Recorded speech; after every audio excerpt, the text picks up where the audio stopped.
Good morning everyone. मैं doctor Sanjeev Kumar Sunshine hospital Gachibowli Hyderabad से बोल रहा हूँ। कोरोना बढ़ने की वजह से कई ऐसे लोग हैं जो मेडिकल फैसिलिटीज़ के पास नहीं जा पा रहे। बुखार कॉमन हो गया है और डर बढ़ता जा रहा है। वो लोग जिनको बुखार नहीं है उनको कोरोना होने का चांस बहुत कम है, क्योंकि बगैर बुखार के कोरोना नहीं हो सकता। दूसरी चीज़, जिन लोगों को बुखार नहीं है, सिर्फ डर है कि हमको कोरोना तो नहीं हो गया है, हम टेस्ट कराएं। टेस्ट कराने का कोई बेनिफिट नहीं है, क्योंकि ट्रीटमेंट कोरोना का अभी भी कोई स्पेसिफिक नहीं है। सारा ट्रीटमेंट सिर्फ सिम्टोमेटिक आपकी प्रॉब्लम्स के हिसाब से ही किया जा रहा है। इसलिए कोरोना के टेस्ट के पीछे मत भागिए। जिन लोगों को डर है कि हम कोरोना पेशेंट के पास गए थे, हमको तो नहीं हो गया, अगर आपको फीवर नहीं आ रहा तो आपको कोरोना नहीं है। अगर आपका टेस्ट भी कोरोना का पॉजिटिव आया और आपको कोई सिम्टम नहीं है तो सिर्फ 14 दिन के लिए घर में आइसोलेशन रहना बहुत जरूरी है, जिससे कि दूसरों को ना फैले। जो लोग घर पे हैं वो लोग हैंड सैनिटाइजर का या फिर घर के बने सोप्स का यूज करिए। कैसे यूज करना है, आपको सैनिटाइजर लेकर के इसको चारों तरफ रगड़ना है, इवन साबुन से भी ऐसे ही, जिससे कि कोई भी कॉर्नर ना बचे। अब ये आपका हैंड स्टेरलाइज है। अगर आप पेशेंट को छूना चाह रहे हैं तो या तो सैनिटाइजर नहीं तो ग्लव यूज करिए, और छूने के बाद या काम खत्म होने के बाद वो ग्लव उतार करके फेंक दीजिए। उस ग्लव को पहन करके आप बाहर मत जाइए, नहीं तो इन्फेक्शन बाहर आ जाएगा। अगर आप इन्फेक्टेड नहीं है तो सोशल डिस्टेंसिंग के टाइम या तो कपड़े का या N95 या सिंपल मास्क यूज करना इक्वली इफेक्टिव है। सिर्फ पेशेंट से 1 मीटर की दूरी बनाए रखिए। वो लोग जो इन्फेक्टेड नहीं है, अपनी इम्यूनिटी को बूस्ट करना चाहते हैं कि हमको इन्फेक्शन ना हो, या हो तो हम उससे बच जाएं, उसके लिए जो हमारे पास विटामिन सी की टैबलेट्स हैं, जो एक सुबह और एक शाम ले लेनी चाहिए। कुछ मल्टीविटामिन की गोलियां आती हैं, विकासूल या मल्टीविटामिन सुप्राडीन, कोई भी गोली एक जैसा ही काम करती है, दिन में एक लेना इनफ होता है। कैल्शियम या विटामिन D3 ने भी इफेक्ट दिखाया है, इसलिए ये भी दिन में एक बार लेनी है।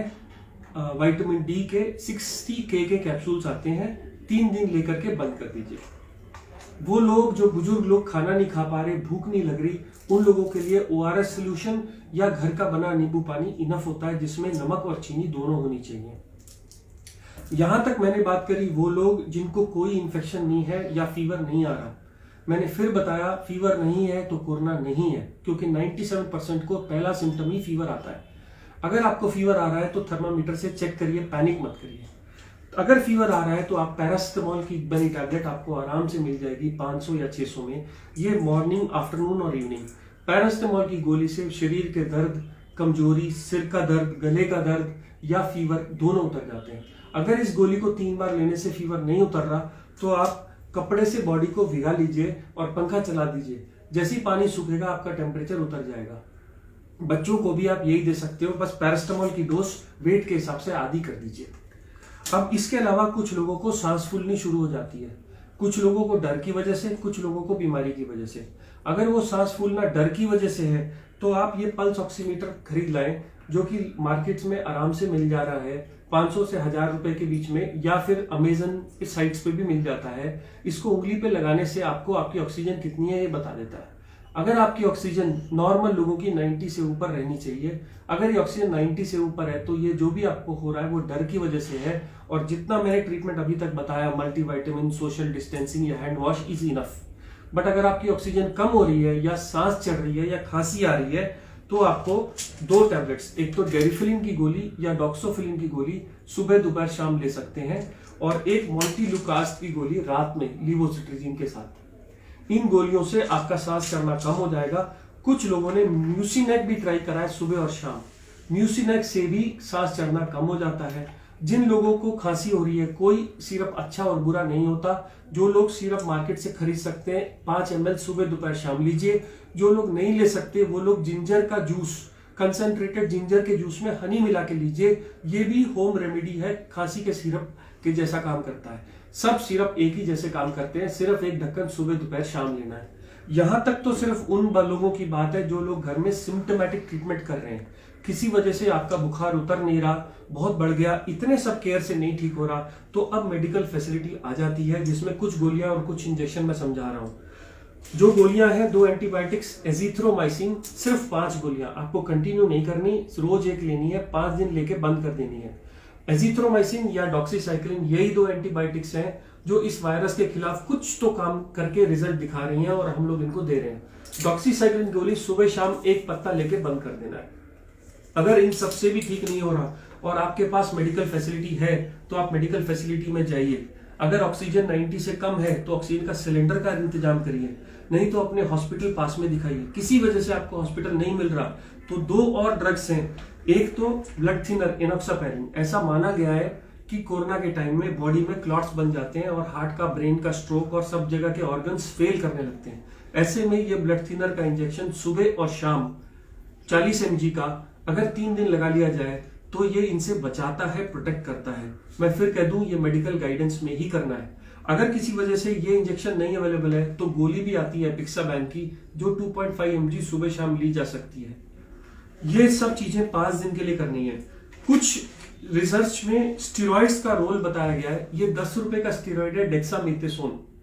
अस्थमा के लोगों को दिया जाता है, इमरजेंसी एनाफिलैक्सिस में दिया जाता है। ये भी कोरोना में आजकल दिया जा रहा है। एक इंजेक्शन 4 mg का आता है। 4 से 8 mg का एक इंजेक्शन सुबह खाने के बाद लगा लीजिए। ये इंजेक्शन भी अंडर मेडिकल गाइडेंस आपको बहुत मदद करेगा 5 दिन के लिए। बट ये उन लोगों के लिए जो बहुत सिक हो गए हैं और किसी वजह से जो वेंटिलेटर पर जाना है, वेंटिलेटर पर जाने से बचने के लिए ये इंजेक्शंस लगाए तो बच जाता है। एक कोलेस्ट्रॉल की गोली एटोरवास्टैटिन 10 से 20 मिलीग्राम की गोली भी काम करती है कोरोना में, ऐसा देखा गया है। बड़ी सेफ सिंपल दवाई है, एक गोली रोज ले लीजिए, बट ये सिक लोगों के लिए ही है। और लास्ट, पानी।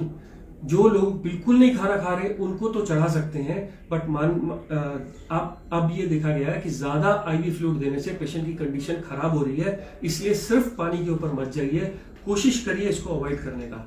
तो मैं फिर वापस आऊंगा। हम लोग जो इन्फेक्टेड नहीं है वो सिर्फ हैंड सैनिटाइजर, डिस्टेंसिंग और मास्क का यूज करेंगे। जो लोग सिर्फ इम्यूनिटी कम है, ओल्ड एज है, वो ORS सोल्यूशन, कैल्शियम, विटामिन या विटामिन C का यूज करेंगे। सब लोग घर में अगर हो सके तो पल्स ऑक्सीमीटर ला के रखिए, नहीं तो एटलीस्ट एक कम्युनिटी में एक पल्स ऑक्सीमीटर हो। ये सब लोगों के पास, सब लोगों का चेक कर सकता है। इसमें ब्लड की जरूरत नहीं होती, इसमें इन्फेक्शन होने का डर नहीं होता। सिर्फ आप उंगली अपनी साबुन से धो के यूज करिए जिससे दूसरे आदमी को इन्फेक्ट ना हो। इसके अलावा घर में पैरासिटामोल, डेरिफेलिन, मोन्टिलुकास्ट, म्यूसिनेक टैबलेट्स और घर के बने कफ सिरप्स, नहीं तो मार्केट के बने कफ सिरप्स। अगर इससे भी ठीक नहीं होता तो 2 एंटीबायोटिक्स, एक है डॉक्सीसाइक्लिन और एक है एजिथ्रोमाइसिन। अगर इसके बाद हॉस्पिटल की जरूरत पड़े या हॉस्पिटल ना मिले तो एक इंजेक्शन एनोक्सापैरिन और एक इंजेक्शन डेकाड्रान।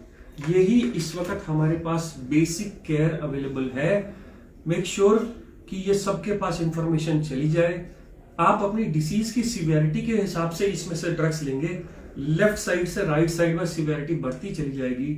जो लोग हॉस्पिटल जा सकते हैं वो हॉस्पिटल में रहिए।